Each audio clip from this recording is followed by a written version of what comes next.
So I said to her, if that's the way you feel... He told me we had a near accident in the OR when the oxygen equipment broke down, and the chief... I heard she took a whole bottle of Valium, and do you know the problems we... I understand that the pharmacist got all the prescriptions mixed up this morning and that all the patients... Did you know that she's going with that doctor who just got divorced from his third wife? So I said to her... He told me we had a near accident in OR. Guess who would turn over to the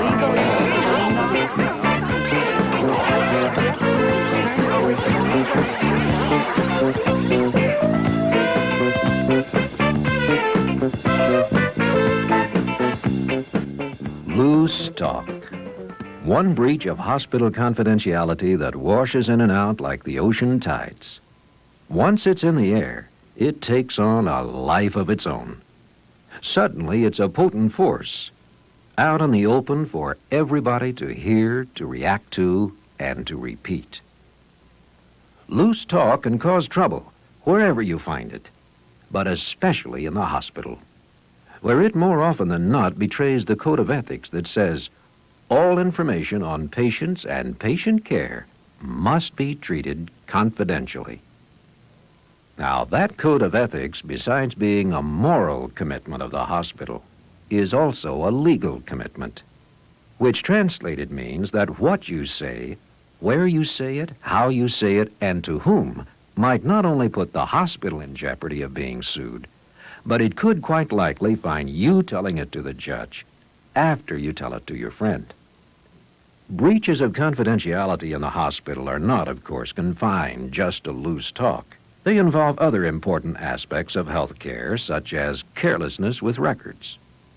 But loose talk is day-to-day one of the biggest problems for any hospital, resulting in mental pain, damaged reputation, general unpleasantness, and worst of all, betrayal of the patient's right to privacy. Destruction of the reassurance and sense of security they all need as much as they need their treatment, any of which is enough to make the care in the hospital invoke those magic words, "Well, shut my mouth." Why? Why, then, does loose talk happen at all in the hospital? Why do we risk hurting patients, damaging the credibility of the hospital, or the integrity of its staff for the sake of a mere... That's why. And being human, we talk. About the patient in 409. About Dr. Hoositz and Miss Lum Lum. About the problems in post-op. And the foul-up in maintenance. About Harry's hangover. And Harriet's hang-up. Or maybe somebody lost the key to the data bank. Or the chief cook just came down with infectious hepatitis. The hospital literally churns with things to talk about, stories to tell, that, for one thing, satisfy the human need to feel accepted and important.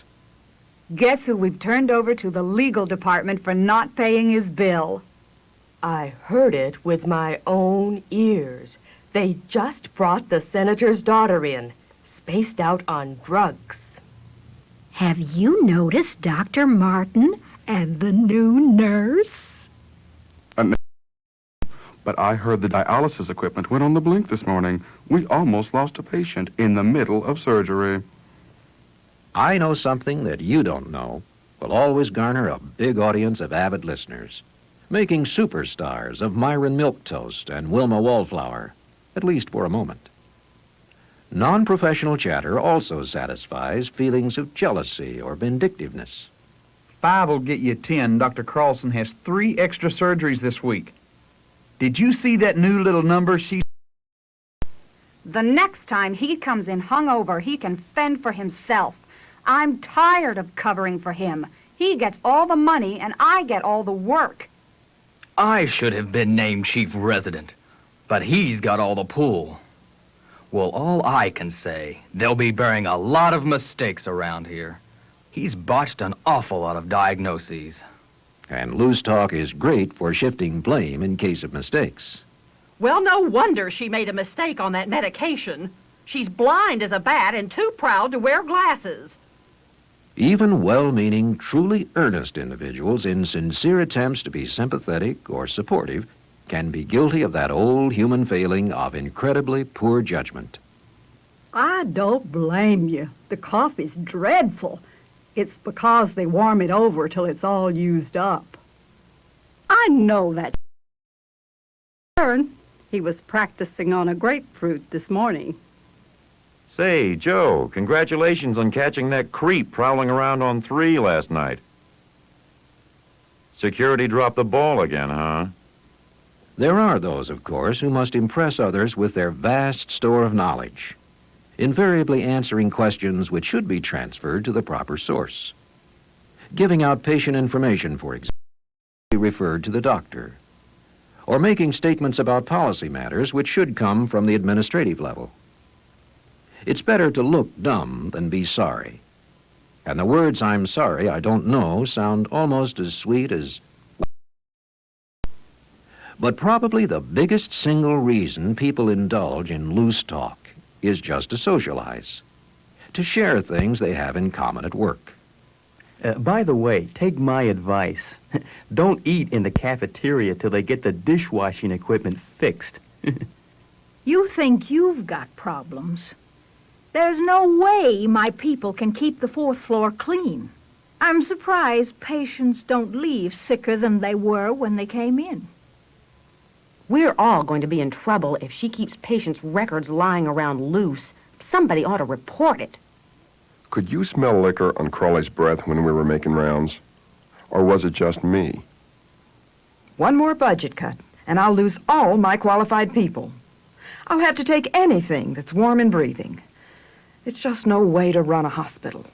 And so on and on. Loose talk. The reasons for it take as many forms as there are people. And in the hospital, that's a mixed bag. Its seriousness, though, is compounded by where all this loose talk takes place. And that, unfortunately, is anywhere and everywhere that lends itself to conversation. In the halls and elevators, at the nurses' stations, in offices and restrooms, the snack bar, and the cafeteria. Even, for goodness sake, in patients' rooms. Of course, outside the hospital, well, you can imagine all the places for loose talk to circulate. Considering the consequences, is it any wonder that there are few sounds lovelier this side of the angel choir than those beautiful words, "Well, shut my mouth."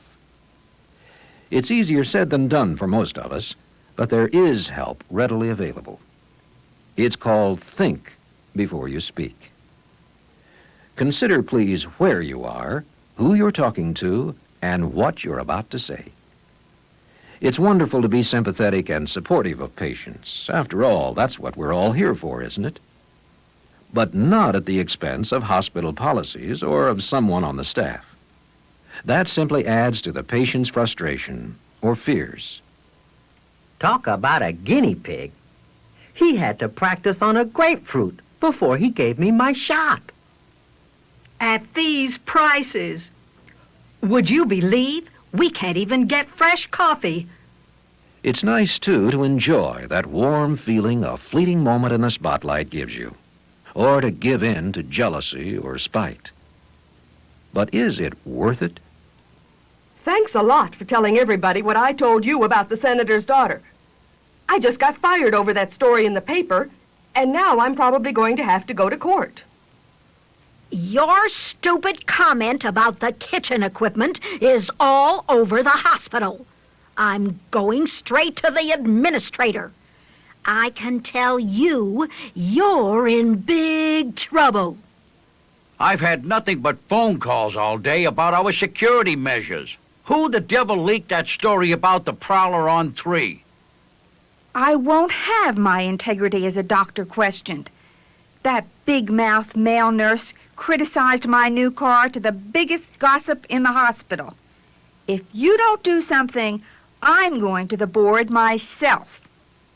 Is it worth it to plant seeds of malpractice litigation by raising a question about the responsibility and character of anyone? To lose your job? Or a friend? Is it worth it to jeopardize the reputation of your hospital? Or to make your hospital and yourself vulnerable to legal action? Think before you speak, and most especially before you discuss the patients at all. We are all charged with protecting the privacy and the confidentiality of any information whatsoever about our patients. They must have the assurance their histories, their medical records, their personal quirks and foibles will not be passed along to the madding crowd. And the courts are there to guarantee it. But even though none of us would set about deliberately to violate a patient's rights, unthinking chatter, loose talk, frequently trips us up. Can you believe that guy in 409 puts gravy on his fruit plate? Talk about psycho. Eccentric, maybe, but definitely not psycho. And whose business is it anyway? Such comments could find you in the soup, with egg on your face. Her chart says nervous breakdown, but I know DTs when I see 'em. What her chart says is privileged information. And what you think is tantamount to libel. That blonde they just checked in is not only bleached, she left her figure in the closet. You should see her in a hospital gown. So we can't all be Miss Americas. How do you look in a bikini? Making a vulnerable patient the butt of misguided humor is the lowest kind of loose talk. Next time, fight the urge and rise above it. There's never a right way to say a wrong thing. Always remember, your thoughts, your knowledge are yours until you give them away. After which, of course, you have little or no control over them and the effects they may have.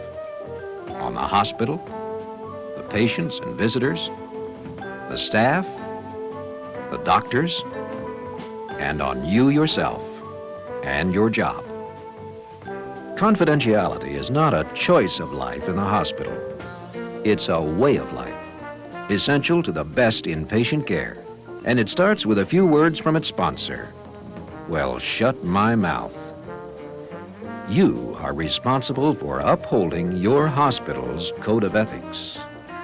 And your contribution, at least in the case of loose talk, means less than words can say.